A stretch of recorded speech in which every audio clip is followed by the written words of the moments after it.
A student uses a spring gun with the spring constant shown here to launch a marble with mass 0.0020 kilograms and an angle of 52 degrees to the horizontal. He compresses the spring, delta x is equals to 0.041 meters.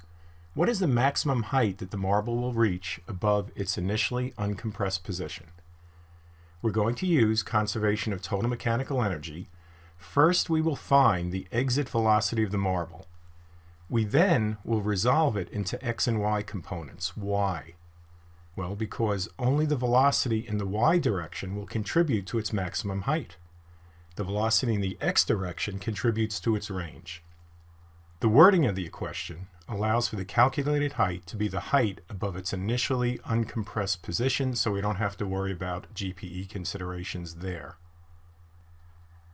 We list our givens up here, and here's what we want to find.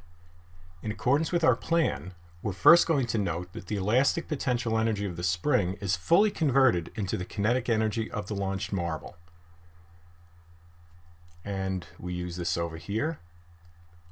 1/2 kx squared equals 1/2 mv1 squared, and we find the velocity of the marble as it exits the marble launcher. Now we need the y component of it to see how high this marble will go. So that's just v1 times sine theta, and then we substitute in what v1 is, which is the square root of k over m times x.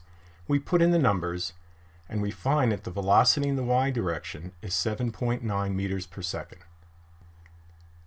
At the marble's maximum height, it will have a zero kinetic energy. All of its energy will be gravitational potential energy. Now we're going to use conservation of energy again, although we could also use the third kinematics equation.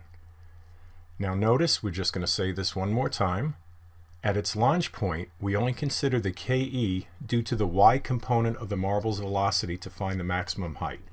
The x component is not helpful in deciding how high this marble goes. So we have 1/2 mv1y squared equals mgh. We rearrange to solve for h, and we come up with a height of 3.2 meters. And speaking of the third kinematics equation, here it is. Okay, again, we use v1y, 7.9 meters per second. We say that our final velocity at the peak will be 0, and then we just put the numbers in here, and we get the same answer, which is always good.